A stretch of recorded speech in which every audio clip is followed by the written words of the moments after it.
Good afternoon, everyone. My name is Kris Forrest. I'm the head of sales at GenLogs. And when we talk about GenLogs, we typically start the conversation being very candid and upfront about who we are and who we aren't. Unlike almost everyone in this room, we are not industry insiders. In fact, I often joke that we're a company of government sector and private sector misfits, and that our founders, Ryan, Blake, and Joe, got their start in the intelligence community. And that's how I know those guys. So my road to GenLogs comes from the CIA. I spent over a decade in places like Africa, Europe, and the Middle East, focusing on things like counterterrorism operations, terrorist operations. And in that job, I'd go out, I'd meet people, typically very sketchy people, in dark alleys. I would take the information they wanted to provide and use that information to better understand a problem. So we often joke at the office that we used to track terrorists, and now we track trucks. And we're tracking trucks with a very similar methodology that we use to track some of the most evil people on the planet. It was something built on two things: disparate data sets and redundancy. Now, we have three main use cases for the platform addressing these two problems that we're all here to learn more about. Our platform can help you find new customers. We can unmask lanes. We can look at new carriers, break it down by all the various equipment types that are out there. But we can also help you stop fraud and theft. Now, we're able to do this because we have a nationwide network of sensors. These are sensors that we own, they're proprietary to us. We've installed them, we own all the data that goes through them. And those sensors are on the road, off the sides of the road, bringing in 10 million images per day. And they look very similar to the images you see here. So front, side, and rear of every passing truck on the road moving at 70 to 80 miles an hour. Now, in addition to getting the really easy stuff, like I'm sure there's someone in this audience that could tell me the make and the model of this cab, we're also getting the equipment type, but we're getting the really hard stuff. We're getting the MC, we're getting the DOT, the trailer number, the logo number, or the logo. And all of this is made available in nearly real time on the platform. Now, we do leverage down on other data sets, things like factoring data, BOL, TMS. So more relevant to this audience, perhaps think about things like late model Volvos or Peterbilts. Those are both vehicle types that consume a ton of telematics on their drivers, whether they know it or not. And those companies are using that data to better understand their habits, right? So there's money to be made there. They can monetize it by changing the client offering. They also monetize that data by putting it out on open market. So anyone in this audience could go out, buy that data, GenLogs, we go out, we buy it, we ingest it into our platform, and that's what gives us what we call total market intelligence. So the really two big things I want you guys to take away from this is that, one, we're ubiquitous, so we're fairly saturated across the United States, and two, we are permissionless. We're not relying on a driver, owner, operator to touch a single piece of tech in the cab or in the trailer. If the CIA taught us anything, it's that when you combine a human being to a piece of technology and you bring it down to the ground tactical level, there's almost always an issue. So we created the platform really for those carriers, 3PLs, brokers, and it's been great. We have a number of customers that are in this audience. But a couple of weeks ago, we saw something that caught our eye, and that's what I want to share with you.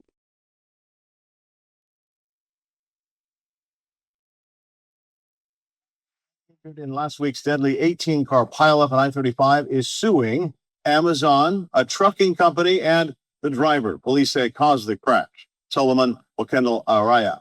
The lawsuit states Nathan Johnard was backed up in traffic due to construction when he was hit from behind by Araya, who was hauling a load for Amazon. Johnard argues Amazon and the trucking company ZBN Transport were negligent by letting Araya drive for them and is seeking $100 million in damages. So one man filed a lawsuit of $100 million. Now, there were four other people involved in that crash that lost their lives. I'm not a mathlete, but I imagine they're probably going to tack on $100 million. So that's 5 for the victims.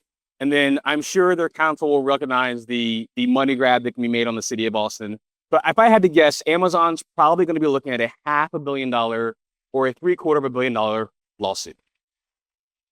So we got curious. We were wondering, well, man, how bad is it? Like, how many people are dying on the roads or being injured by commercial freight? And these are the stats we got. And maybe some of you guys knew these, but I had no idea. It was very, very striking to me. So 5,500 fatalities a year in freight. 438 people are injured every day by trucks. Now, these are not Rams, Toyota Tundras, Tacomas. This is commercial freight on the road. So we went back to that newscast and we saw that in it, you could see the unit involved in the crash. So we could see ZBM Logistics, that's their power unit. You could see the front half of it that's missing. And then we noticed that when you zoom in, you could actually see the VIN number, the last 6 of that unit.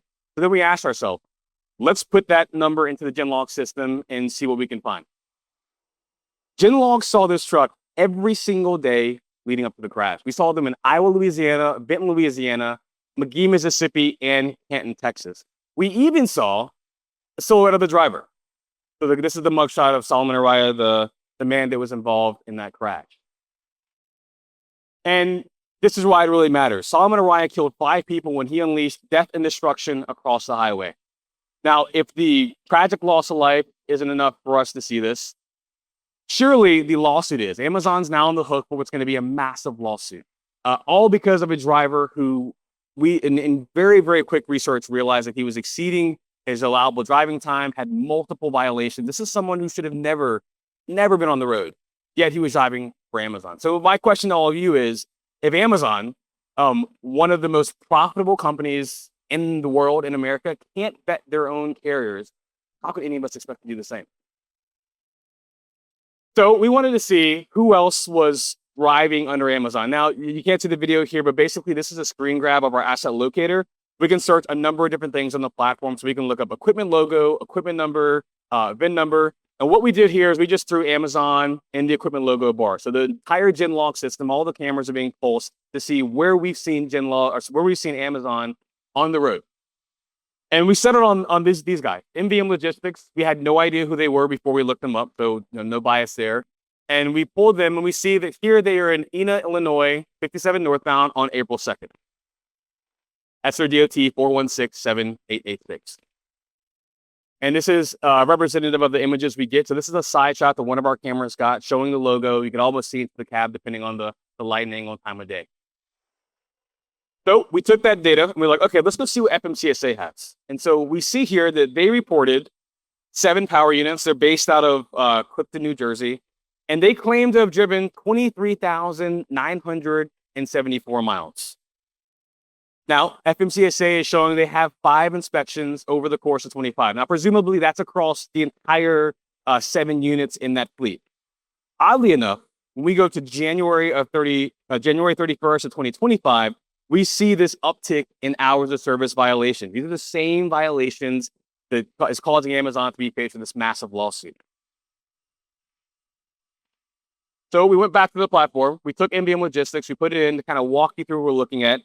This is a screen grab of it. We just put the DOT and the MC in the top box, and then it's going to show us where MVM Logistics is around the country. So we're looking at 3 years of confirmed locations of MVM Logistics, and all these blue dots represent where GenLogs has seen them on our cameras, so on our infrastructure, or other data sets. And we can see that they've pushed out to Texas, and there's even a couple of sightings here in California.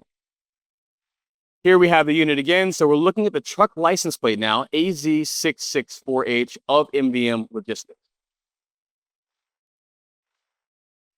Now pulling up their inspection data. A couple of things here. We see that their plate, their VIN, they've even identified as being a shipper for Amazon.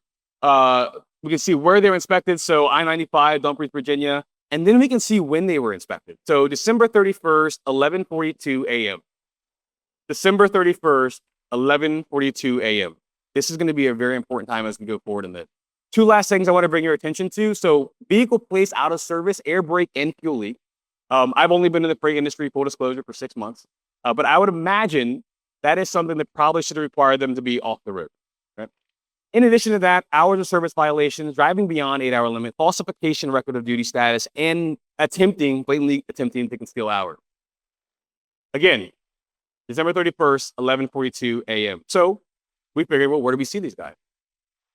Hours later, they're headed from Dumfries, Virginia to Edinburgh, Pennsylvania. So you can see this is December 31st at 4:33 p.m. So this is not, it's possible they went to some quick shop and got it fixed, but we have to guess more than likely they got on the road and they continued on to their destination or back to home base. Now we're looking at Power Unit 526, so specifically focusing in on this one. Now, just to the rehash here, they claim just shy of 24,000 miles, 7 power units. We've seen their hours of service violations. This is someone who, when I checked and I hope that there's no one here from MBM Logistics. When I checked before I came here, they were still driving as recently about a day or so ago. Here we have them in Bentleyville, Pennsylvania on the 18th at 9:02 a.m. Now they're at State Line on the 18th at 5 p.m. And now they're in Yucca, Arizona. Now it's conceivable to go from Pennsylvania to Yucca, Arizona in this time frame. But where do we see them next? In Hesperia, California. So this is someone who's probably on their 4th can of Zen and hustling. They're moving.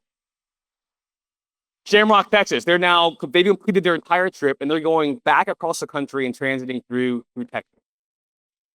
We see them in Emerson, Pennsylvania on the 22nd at 4:28. And in total, 4,830 miles driven over the course of just 5 days. And that is attributed to one power unit. Now, we wanted to see if we could calculate how many miles they had driven. So based off GenLogs' visual observations and attaching that VIN level data. So looking at AZ6648 attached to the VIN to see where they've been. Now, to do this, it was super simple in the platform. It's like a 2-second search. I just throw in the DOT, I throw in the cab number, and then GenLogs will spit out all the observations of that unit. We got a number of visual observations, just taking a quick look. And in that, we saw that FMCSA had 0 inspections for that power unit in 2025. GenLogs had 37 observations of that unit around the country. Now, if you can look at this list, and I know the print's kind of small, what we're doing is we're looking at Spiceland Township to Bloomberg, which is 681 miles. Parker's Crossroad, that's 892. So as this list goes down, or up from the top, down to the bottom, we're seeing the cumulative mileage. This is the cumulative mileage of one power unit. Now, why is this a big deal? Because they reported driving just shy of 24,000 miles across 7 power units. Now, again, there could be someone in here who's saying, well, maybe they drove all those miles across those units, right? It's possible. Well, we wanted to do a little deeper digging on that unit. Again, this is where FMCSA saw them, all US DOT. So that's the entire fleet. This is all the sightings FMCSA has of that entire fleet. This is where GenLogs just saw one unit. So we're pulling 3,728% more data than these standard market tools that are currently available. And this is why it matters. Solomon Mariah killed 5 people in Austin. And GenLogs now has the data that allows all of you to ensure that you know who you're dealing with, you know who the nefarious actors are, you know, more importantly, who those good actors are. It's our responsibility to keep the road safe, and GenLogs is going to help you get there. Thank you.